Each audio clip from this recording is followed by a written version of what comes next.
Running your agency doesn't have to be complicated. Yeah, I think we like to make things complicated to keep ourselves busy or even stuck in our comfort zone. Now, what I like about this week's podcast and my guest, Simon Severino, is that he really simplifies things. So in this week's episode, we're talking about what it takes to be the CEO of your agency and the 3 habits that every successful CEO needs to develop, as well as some habits that you need to let go of.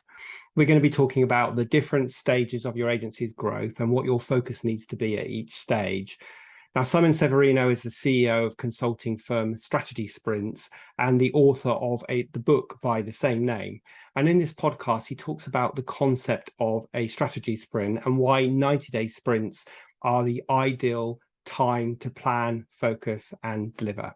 So a really action-packed episode where I learned a lot. So I know that you're going to leave with some tangible ideas and actions that you can begin implementing in your agency immediately. So let's get going. Accelerate your agency's profitable growth with tools, tips, and value-added interviews with your host, agency owner and coach, Rob DaCosta.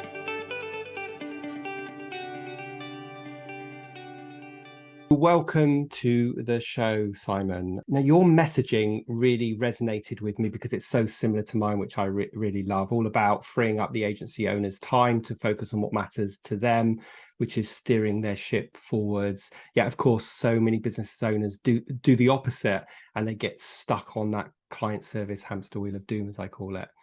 Now, you talk about helping your clients double their revenue in 90 days, which sounds fantastic, and I want to dig into that. But let's start by sort of breaking that down. So first of all, can you take us on the typical journey that a founding business owner will go on in the first few years of running their agency? Yes. Hello, Rob. Hello, everybody. So founders that we coach and have a pattern. They are in love with something. They're passionate about something. Might be marketing, might be website, might be design. And then they start something and they reach a point where what they're doing is working. This demarcation line, I have a line in the sand that's 35K per month. When you hit 35K per month as an agency, you have reached now phase 2. Phase 1 was, let's find out what people really need. Phase 2 is, we found something, let's crush it. The first phase is growth. Second phase is scaling. In the first phase, it's really important to focus on operations and sales only, not to waste time on marketing. In the second phase, it's really important to take marketing seriously and branding and start thinking like a community-driven brand, even if you might not think of yourself as being a community-driven brand. But I can bring some examples. Because it's all about creating flywheels. You can call them referral engines, flywheels, different systems that will make sure that your clients become your ambassadors. And so the prerequisite for that is branding and marketing. But many people do it in the wrong order. So when you build a house, you do first, the foundations, then the walls, then the windows, and then the roof. The foundations are operations and sales. Because if you don't have a good delivery of a good offer, nothing else will work. Marketing is amplifying that. But the core delivery, your operations, and the core offer, your sales, this is what you need first in place. And I can give you an example. My big dream was to have a TED Talk. Like probably many of us, right? Oh, when I have a TED Talk, then I've made it, right? And then I'm making millions. So comes the moment where I am on TED. And so I deliver it. I think it was quite a good delivery, but there was nothing going on in my sales department. No chigging, nothing, basically as if nothing happened except having a ton of attention, right? For a very brief moment with zero impact and zero economic impact. Why?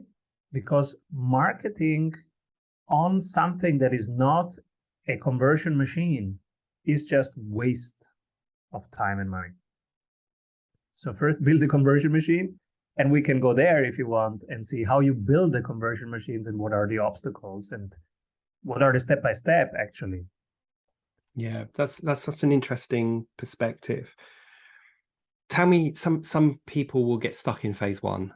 They'll struggle to get to that 35K a month. So what typical obstacles do you see there, and what advice would you give to someone who keeps hitting their head against a brick wall of growth? Maybe they've got to 20K and they just can't get over it because whatever they do, they take one step forward and one step backwards. Yeah, the people that we see, we have two main bottlenecks. One is the founder or the founders, their ego. And I can say that because I am one of those, and I have fired myself from operations. So that's why I have the permission to tell the truth, because I went through the process. And the second part is your sales approach, farming versus hunting. These are the two main things I think to explore. Let's start with the ego.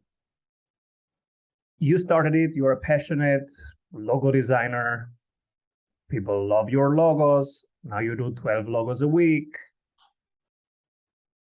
You are the bottleneck now because number 13 is just not possible. And you have to say, yeah, I'm sorry, no. In August, I'm booked out. And so then we'll go to the next. And so how do you get out of that?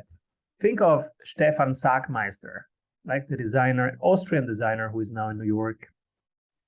He started because he's Stefan. He's cool, right? And he's creative and people love that. And I want that kind of art. So please do my website. Sure, I'm going to do your website. At some point, he became the bottleneck. And so he had to express the soul of his company without being the bottleneck of the company. So what do? You start a mood board, you start branding, you start creating a corporate identity. Well, what is it? Is it really, it's how we speak, how we look. Like I have a blue t-shirt on right now and it says Sprinter. Here, the book says Strategy Sprints. The colors are thoughtful, intentional colors. I'm not wearing a suit and tie, I'm wearing a shirt. That's all intentional. That's all who I am and who we are as a brand. And so he did that. He started carving out who they are. And then he started building a studio. So now, of course, he sells the project, he brings in the client, and then he supervises the delivery. But he has now 15 people doing the delivery. And that's stage 2, right? And stage 3, you can have multiple cities and franchises. So how do we get from you are Stefan Sagmeister and you are getting this big project? Your ideal client comes in and says, let's say it's Google, and Google says, oh, can you do that? And you go, no, I'm booked out. So that's the moment when you need a strategy sprint. This is literally go by the book, strategy sprints, because that's the checklist what you have to do right now to scale. And the first step is to acknowledge that it's not about you. People don't come because of you. Even if you are Picasso, they don't come because of you. They come for the impact, for something that they need to solve, and your process or your work helps them solve that. So you see, it's the process that they are here for. And very practically, I told my wife, I fired myself from operation. I will not coach anymore after 12 years of being the coach. And she says, but they come for you. How will they react? And I say, I don't know. I will find out on Monday. Monday comes. Welcome, a marketing agency. Welcome to the sprint. So we're going to double your revenue in 90 days. Cool. This is your space. This is the process. This is your coach. And your sprint starts on Tuesday. And they go, cool. Nothing happened. No drama. Go back to my wife and say, they don't even miss me. And she goes, oh, that was easy. Yeah, it's easier than you think, because if you codify the process, like you write it down, you teach it, then you can outsource it. And there's the studio metaphor, or in my case, it was directly a studio and franchise. Because in a studio, you pay people to work for you. In a franchise, they pay you to work for you. And I went, what if I go directly franchise? That's the strategist, right? The strategist goes the direct path and the highest level. If it fails, you can still do studio. So I went directly, and I had them pay to be on my team. Now you are a certified strategy sprints coach. You come every Monday to the Monday meeting. You get supervision by the founder, Simon. Simon is the head coach. And so that was, for me, the way from phase 1 to phase 2. And it was pretty easy. And I describe it in the book. It wasn't that hard. I think you sort of hit the nail on the head that for every amazing skill that the entrepreneur has to start their agency in the first place, they can quickly become the roadblock to it growing unless they find a way of getting out of the way. And that involves two things. First of all, it involves being willing to let go of control and delegation, but it also involves their mindset changing. Like if that's the ego piece, if I think I'm indispensable and everyone wants me, then I'm never going to be able to let go. So I think that is really, really good advice. Tell us about the scaling phase. So actually, I want to ask you one question really quickly about phase 1. You talked about not doing any marketing in phase 1. So can you give us some example of the types of sales strategies that people should focus on in phase 1? Talk to people. That's easy. The whole sales strategy in 3 words, and close them, right? Five words. Talk to people, close them. What does it mean? The first 10 clients might be just pro bono work. I did a lot of free work in the first years. It's a good thing to do. It's better than posting something that maybe somebody's going to read. Hey, pick somebody and solve real problems that they have right now for free. At least you will have a testimonial. And so when you have 10 testimonials, then you can be fancy and charge a lot of money. So it's a good way to start. I started that way. Then, yes. Sorry, I was just going to say, I didn't want to interrupt you, but it just goes to show that the basic things never change, despite all these new fancy channels and technologies that come and go. The basics never really change, do they? Basics. Go back to basics. I'm a huge simplifier. I think in marketing, sales, and operations. Marketing. Hello, let's become friends. Sales. Let's become business partners. Let's take some risk together and be successful together. Operations. Wow, we did all of this. What else can we do? That's my 3 parts of every business. And then you need some management of the 3 parts. That's a business, as I describe it in the book. That's a business. You have 4 parts: marketing, sales, operations, and managing of those 3. That's it. Now, if we keep it that simple, let's think of marketing as the beginning of a conversation. Like, I have small kids. They go out there and say, do you want to be my friend? No? Okay. Next. Do you want to be my friend? Yeah. Okay. And they play for 2 hours. To me, that's marketing. Starting a conversation with strangers for fun, for the sake of enjoying it, being playful. And some of those will intensify. Papa, I have a new friend. Oh, cool. What's her name? Clara. Cool. When are you meeting her again? Oh, on Tuesday. So some of those intensify. If they intensify, then let's go, all right, are we serious now? And if we get serious, that's sales. The word closing is actually really misleading because it's the start of a serious work together. It's a start of sharing risk, of sharing responsibility, of taking ownership. And I want you to be successful and you want me to be successful. If we are a marketing agency, I would never charge per time, per days, per hours at the end of the month. I would only charge up front for the next 90 days, 60 days, 30 days for results. I am making you the owner of this small boutique, the owner of this flower business. I don't even know the name when you sell flowers, right? Florist. A florist. I'm making you, the florist, successful. It takes me 3 months. It costs $80,000. You will make $160,000 in flowers. That's what I would like to have as a sales conversation. Yeah, totally. And I couldn't agree with you more. It drives me crazy when people are still selling time, or they are selling kind of time-based project fees rather than focusing on the outcome that the client is looking for. And, you know, I always say to people, like, if you were a web developer and you said this project's going to cost you £10,000 because it's going to take us 22 days at X per day, and then there's another web developer who comes along and says this is going to cost you £50,000, but it's going to help your business generate £200,000 worth of revenue because you will have a better presence, you will have better functionality, and so on, then the 50,000 becomes a no-brainer, whereas the 10,000, someone might be arguing about a day rate. yes, so stop charging for time, charge for value, and stop charging later on, charge upfront. Before we start looking at your website, you send us in those $1,000. And how can we de-risk it? Because now it's a risk for them.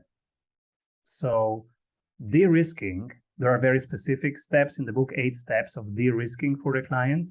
The ultimate is a guarantee, but you can start with very small. You can start with client testimonials in a very specific way. For example, since we are on camera, I can show you that if you think about working with us, or maybe I just tell you because some will listen. I can click a button and then you see one person, the start of their 90-day strategy sprint. What was the problem? The 90th day, how did their sales look like in their words, with their role, specific role. So you see the industry, the role, the person. You can go, of course, on LinkedIn and ask them, hey, is this true? And that's what we have. And on our website, strategysprints.com, there are 160 of those in a picture with text, but also with a video where they tell about it. So this is how you can de-risk. Now I can say you pay up front. And they go, but Simon, how do I know that this works? I say, oh, here's a link. Click here. It worked 160 times. 34 of them are exactly in your industry. 7 exactly in your niche. And you can ask them on LinkedIn anytime. But here's the video. They did it so that they don't get called all the time. So you can watch the video directly. Yeah. So tell me why 90 days? Why does that 90-day sprint seem the right length of time to achieve doubling revenue? Multiple reasons. One is, how long does it take to install a new behavior until it sits? That's around 72 to 85 days on average.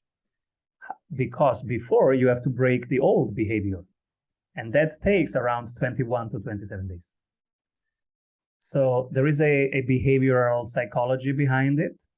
And I was inspired very much by my own triathlon trainer, who is a sports coach. And when they do my training, it's 90 days, there's a training plan, and there is a regular check-in, and then they call me out on stuff that I'm doing where I'm not living the training plan, but I'm doing whatever I want. And that's a beautiful 90 days process. The second thing is that according to the strategy sprints method, the best way to have goals is to keep it very simple. You have one vision for the next 3 years, and you have 3 goals for the next 90 days. 3 goals. Like, let's say double revenue, have 25% more client referrals, and have a client satisfaction rate of above NPS 65, for example. And if those 3, you pick 3 goals, and now weekly you measure against your process, your progress towards it, and you learn from it. Are we moving there or not? So that's the strategy sprints method.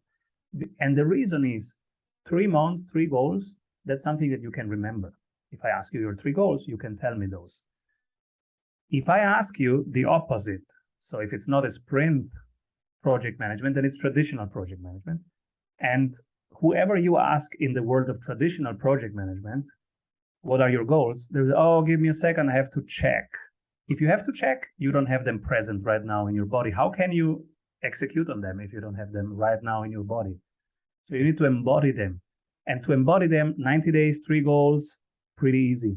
And every 7 days, checking. And let me ask you perhaps an unfair question. I don't know. What success rate do you have with clients that you take on? Because that's quite a big promise to double the revenue in 90 days. So yes. So of 160 sprints, there was one who didn't reach his goal. He's an Australian. He gave us a bad Google review. You can read it up. It's on Google. And he was so pissed. And he was, I didn't reach my goals. Here is 3 stars. And I think it's fair. I think it's fair enough. So 160 to 1. No, it's very good. It's the current ratio. What would be, again, I don't know if this is a fair question, but what would be the things that would stop someone achieving that goal? Because obviously the only way it's going to work for you guys is if there's a real partnership relationship, because they obviously have a whole bunch of things that they have to do. You can't do it for them. So what are the things that might get in the way? So how can you, what are the main risks? Risk number 1, client doesn't execute. Risk number 2, wrong goals, unachievable goal setting. Risk number 3, wrong activities related to the right goals. These are, I think, the main 3 things that can go wrong. Yeah. Now, how did we build the process to make it 100% unlikely that this can happen? It's 12 weeks. Every week has a real-time dashboard and a project management space that they have on their phone. So it's like Spider-Man and his friend, right? The guy in the chair. So Spider-Man is in action, but 24/7, he goes on your phone tagging his friend. Hey, should I kick the left door or the right door? And he says, give me a minute. Oh, I just checked. You have to kick the left door because behind the right door, there is a cactus. So that's the relationship that you have to your coach. It's real time. You quickly tag them. Hey, I send out this email, but it's 1% open rate. Is that high or low? Should I improve my subject line or the call to action? This is something that they do on the fly on their phone whenever they need it. So that's one loop, which I learned from triathlon coaching. That's one loop that makes sure execution momentum is high. And this is why there is no dropout in execution momentum, because we are on it. It's real time. We're on it wherever they are. Even if it's a weekend, they tag the coach, boom, they get an answer. The second thing is you need to make it easy for them to execute. So I have personally built 274 blueprints. So when I say create your email sequence, they have 8. They have swipe copies ready. They have blueprints ready. They have this my exact checklists and videos where I explain and I show the percentages, etc. So that's the second part. And the third part is the weekly review. So there is this weekly dashboard, the 3 goals, current and target. So you have 2 lines, a blue line and a red line, and you always see them. So it can be that we have picked 3 unattainable goals at the beginning. But we will see it 12 times. So we have 12 times the chance to course correct if the course is wrong. If the course is right and the activities don't lead to it, then we change the activities. So that's the process, if you want, of scientific exploration of an unknown territory applied to the business world. Yeah, that's great. I think one of the things that I see time and time again, the reasons why plans, whether they be 3 months or 3 years, fail is because people cast them in stone and then they beat people up when they don't hit those targets, and then they fail to hit the targets, and that demotivates everybody. So we have to be nimble and be willing to say, what do we know today that we didn't know yesterday, and change plans accordingly. Totally. I know nothing. I'm exploring all the time. I know nothing. I get knowledge from the dashboards. So today it's Wednesday. I know nothing. On Friday I will know, because Thursday we have the analytics team. They show me all the numbers, what's working, what's not. Friday we go through the sprint dashboard to our own, and then I will know what's working. Simon, we sold 4 community places and 7 sprints and 0 courses. Then I know what's working. Before Friday, I know nothing. I'm exploring. I'm giving my best. I'm listening. I'm here. I'm present. And I'm in service. Friday, I will know something. Yeah, very true. So let me just ask you the question that I was going to ask at the beginning. And you may have already answered this, but one of the things you talk about is the 3 habits that a successful CEO needs. So tell us about what those 3 habits are. This is really the core of what I found out working in the last 21 years. Outside, actually, nothing is in our control. So if we run an agency, personnel is not in our control. Sales is not in our control. Supply chain is not in our control. If we get basic materials or not is not in our control. If the client's website is down or not, it's not in our control. So 95% is not in our control. Forget that. So what are the 5% that actually are in our control? And to me, it's the daily habit, weekly habit, monthly habit. That's the operating system in the strategy sprints method. If you have that in your business, you can navigate all waters. Daily habit. How did we allocate our time today? What will we delegate, automate tomorrow? Weekly habit. The 3 numbers. The 3 numbers that show us if we are moving towards our 3 goals of these 90 days in the right pace, in the right direction. Monthly habit. Quick strategic analysis. What else can our client do if not take our offer? What can they do without booking anybody? What can they do on their own? Maybe having Mike the intern do it. Maybe doing nothing. Maybe hiring somebody full-time to do it. And then top 3 competitors. Who are currently our top 3 competitors who are grabbing most of our clients, of our prospects? And what are the 10 features that we are currently investing in this month? Where are we winning? Where are we losing? And the ones where we're losing, we cut 20% budget from the next month. The one where we're winning, we reinvest those 20% budget, attention and money into those exact features. That's the monthly habit. It's a sprint budgeting, if you want, because every month you are improving your strategic positioning against your competitors. So you are doing strategic advantage work every month.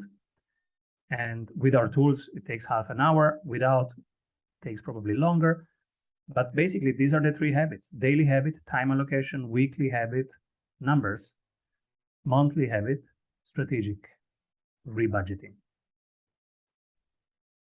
I like how simple you make this. And yeah, it's interesting. I think a lot of people struggle even with that first habit of focusing on the right things and letting go and delegating and automating and stopping doing things that don't actually move the needle for their business. Really, really interesting. Obviously, we're going to share the link to the book, but I'll ask you this question in a moment. But let me ask you the question I ask everybody, which is, if you could go back in time and give your younger self a piece of business advice, what would it be? My younger one, I would never listen to any advice. I'm thinking, how do I say it to him so that he listens? I wouldn't listen to anybody. I would say you have much more time than you think. We underestimate what we can build long term, and we overestimate what we can do in a day, in a week, but we underestimate what we can do in 10 years. So if I'm talking to a 20-year-old, I go, when you are 30, you can build an empire if you just pick one thing to build and one target group to serve. And if you do this every day from now on, you just have to create one fan per day. In 10 years, you have an empire. Yeah, very true. Very good. And I don't think anyone has ever said that one before, so that's great. It's really interesting because often I say to people, do you think your younger self would listen? And lots of people say no. So I'm totally with you. We think we own the world, don't we, when we're that age, and we think we're invincible, which is great because we're fearless, but it also stops us listening to people. So as I said, I'm going to share a link to the book, but if people want to contact you, Simon, how else would they reach out to you? So strategysprints.com is where you can download these tools. They're open source. You can download many of them, implement on their own. Then on Amazon, it's Strategy Sprints, the book full of blueprints and clients telling. The foreword is written by a client. In the chapters, there are cases told by clients how they live through those, and many of those are agencies. And I'm also on YouTube. I share my journey, what I am doing wrong and what I'm doing right every week. And I have 2 YouTube channels. One is called Simon Severino. One is called Strategy Sprints. Okay, we'll put links to both of those. And it's really refreshing to talk to someone who's going to share the things that they did wrong, because too often people present this unreachable kind of persona of how great they are in business, and you can be great too, but I find it so much more empathetic when people share everything that they did wrong. I ran my agency for 11 years before selling up, and I often share many things I did wrong, even though I did many things right as well, because people want to be able to empathize with you. So I appreciate that. I'm going to put all of those links in today's show notes, and so people can find you and follow you on YouTube or grab the book and so on. And just a really big thank you for joining me today and sharing really fascinating insights into this idea of 90-day sprints and what people need to do and what they need to stop doing. So thanks again for joining us today. Thank you for holding this space, and keep rolling.